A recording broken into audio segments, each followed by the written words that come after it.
Hey guys, Bushcraft 412 here, and I want to do a quick range report on my custom ar15 varminter and show you what some of these different ammos did.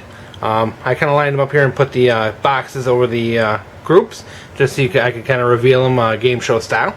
But up here you can see a couple loose ones here. That was my first basically sighting the scope back end. I had taken it off and did some slight adjustments, and that was just getting the you can see this starts up here and then worked its way down, and then we're going to go into the groups I shot with this puppy and the ammos. Here is some hornady super performance match varmint tipped. Ta-da! Round. That's a group of 5 right there. As you can see, those are pretty much all tuck-shooting except for one. Very awesome grouping. Sub Moa at 100 yards. Love it. Very good ammo. Put that back. American Tactical. This stuff is actually a local company here in New York, in Rochester, New York, and they're importing like Turkish ammo. And on the box, it advertises as being sub Moa, and I was really excited about it and thought it was going to turn out to be really good ammo, and so I bought some, and it's like $14.99 for 30, so it's rather on the cheap side. Wah, wah, wah. Not so good. As you can see, there's only 3 of them there. 2 of them didn't even make it on paper. So, you know, there was obviously a couple flyers in there, so really a bad performer in my gun. You know, it may work good in other guns, but in my gun, nah, not quite. Next, this, we'll zoom in a little bit here. This Remington PPU match. So, or not Remington, I'm sorry, it's a the Proof Partisan, I don't even know how to say that, but not a bad little group. That is not as good as the hornady, but it is a pretty impressive group nonetheless, of 5. Really impressed with that. That's a 75 grain, by the way. I forgot to mention. This is a 75 grain. This is 53 grain VMAX. So I wanted to try, of course, not only different brands, but different bullet weights. That one there you can see is a 62 grain, 53. That's a 75 grain. Hollow point boat tail. Alright, over here to the next target. These are these American Eagle varmint tipped. I did not have a lot of hope for these because I only paid like $11 for them. Bam! Oh my, that is so tight, you couldn't fit that into a nun's twat. Not bad for $11 ammo. I was really impressed with this ammo just because of the price. I'm definitely going to be stocking up on it.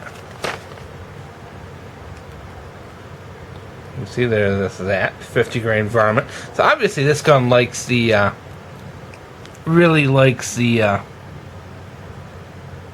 lower grains, you know, the 50, 53, and 55.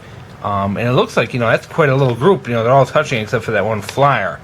And mind you, that's at 100 yards. So that's about, that's 1 inch. But, you know, for the price, I got this ammo for $11.99.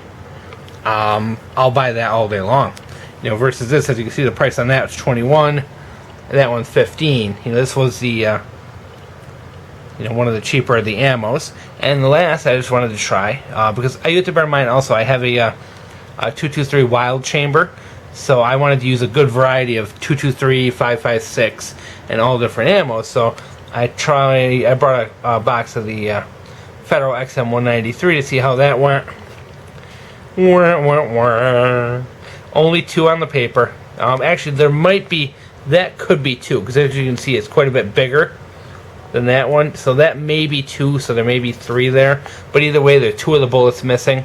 It sent a couple of flyers, so very cool. I had a riot shooting. I've been shooting a ton lately, and it took me forever to break the barrel in on this gun because I literally, you know, took a shot, cleaned it, took a shot, cleaned it, and I did that for basically 2 days at the range, breaking this barrel in because I really wanted it to be as accurate as humanly possible, and I think the results are pretty good for a custom build, especially a $700, that's probably about $800, I have into it now, an $800 varminter, and not bad results. As you can see, these squares are 1 inch, so that there is probably about a ½ inch group at 100 yards, and that's using a 3x9 scope.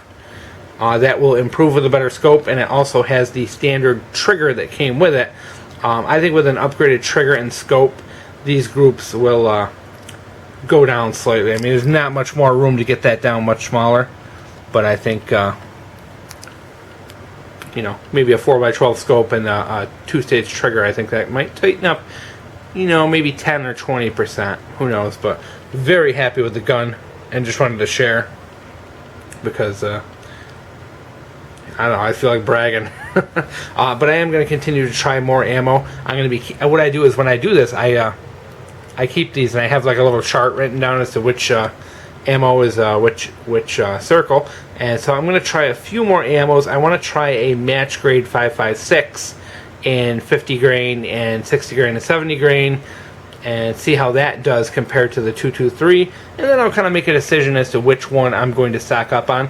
But I'll probably use this hornady super varmint there for groundhog hunting, and then I'll probably use this federal as just my kind of stock up shit hits the fan ammo. But maybe if it's just going to the range for fun shooting, I might do that because it's kind of cheaper, but we'll see. But good price ranges. Really enjoyed it. Had a great time. Hope you guys enjoyed.